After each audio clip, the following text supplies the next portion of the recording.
Terrain en zone de forêt ou en zone de savane. Profil et texture du sol.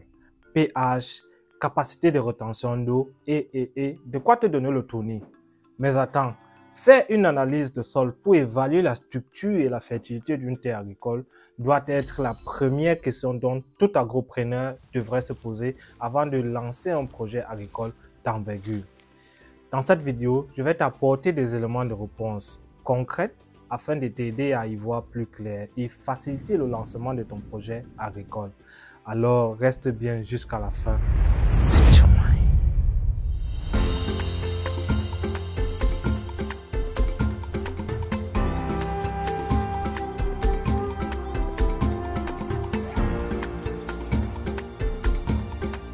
Salut à toi, greetings, bienvenue sur AgricBull. Moi c'est Emani, jeune agronome spécialisé en production végétale et sur ma chaîne je te parle des termes, notions et techniques agricoles, mais aussi de business en lien avec l'agriculture afin de te permettre de mieux appréhender ce secteur vital et lucratif qu'est l'agribusiness.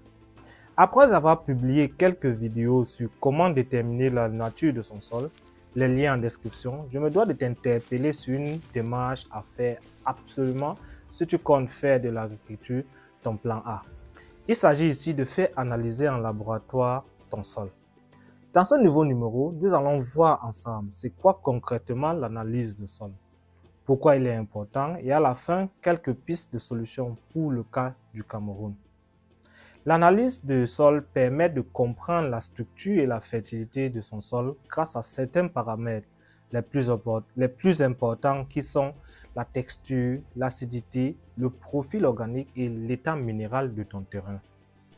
L'analyse de la texture du sol va s'intéresser d'abord à la texture de la terre arable, c'est-à-dire la terre cultivable. Et si tu me suis, tu sais déjà que la texture d'un sol est principalement composée d'argile, de limon et de sable. Après analyse, tu sauras précisément si ton sol est argilo-limoneux, c'est-à-dire ton sol contient plus d'argile que le limon. Selon la texture du sol, certaines cultures se développent plus ou moins bien. Prends par exemple un légume comme la carotte. Elle aime bien les sols légers, bien drainés, donc tout ce qui tend vers un sol limoneux, sableux ou sablo-limoneux. Ensuite vient l'analyse du pH. Ici, elle consiste à savoir si ton terrain est acide ou alcalin sur une échelle de 0, très acide, à 14, très alcalin ou basique. Le pH du sol est utilisé pour déceler une carence ou un élément toxique. Elle permet aussi de caractériser la capacité d'échange cationique, c'est-à-dire la quantité d'éléments nutritifs que les plantes peuvent utiliser pour pousser. L'acidité du sol impacte donc le bon développement des cultures et le rendement. Épandre de la chaux ou chaulage permet de ramener le pH dans un intervalle favorable au développement des cultures et de la vie du sol. Cela améliore la décomposition et la minéralisation de la matière organique et modifie le profil organique du sol. Ensuite, on a l'analyse du profil organique du sol.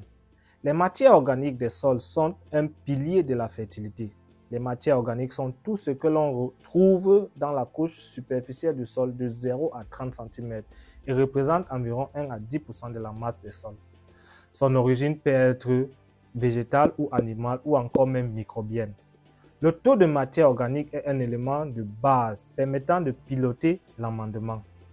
Pour conserver et enrichir son sol en matière organique, il est conseillé de limiter le travail du sol, de pailler le sol et de restituer régulièrement de la biomasse végétale. Enfin, l'analyse de l'état minéral du sol permet de caractériser l'état minéral du sol. Ces éléments minéraux sont le phosphore, la potasse, le magnésium, le calcium, le fer, le cuivre, le manganèse, le bore, la silice et le soufre. Chaque élément occupe une place spécifique dans le bon développement des cultures et est indispensable à la bonne santé des plantes.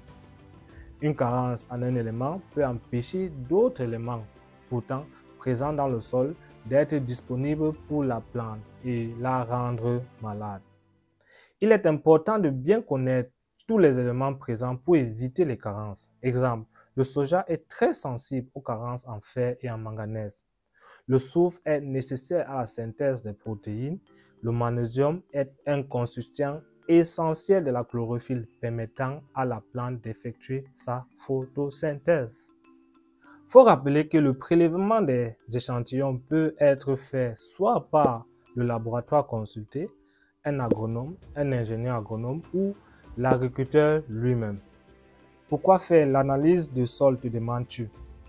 Faire analyser ton sol te permet d'améliorer sa fertilité en corrigeant les déséquilibres nutritionnels et en améliorant la structure du sol. L'analyse contribue à une croissance optimale de tes plantes. Il permet d'optimiser l'utilisation des engrais en ciblant les besoins spécifiques de ton sol. Tu peux éviter les surdosages et les pertes d'engrais, ce qui permet de réduire tes coûts de production et de te faire des économies. Il permet aussi de prévenir les maladies et les ravageurs. Un sol équilibré et sain est moins susceptible de favoriser le développement de maladies et de ravageurs.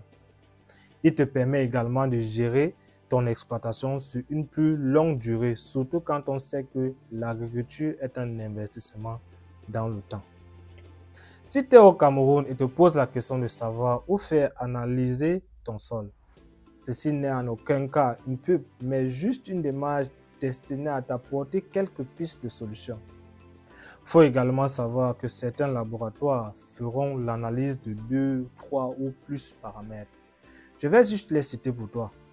Il existe le laboratoire d'analyse Loclin, l'Institut de recherche agricole pour le développement, en abrégé l'IRAD, AgroLabo et Service, pour ne mentionner que ceci. Dis-moi en commentaire si tu connais d'autres laboratoires et quelle fut ton expérience après consultation. Abonne-toi, like et active la cloche de notification si tu as aimé. Et on se dit à très bientôt pour une autre vidéo tout aussi palpitante. Merci.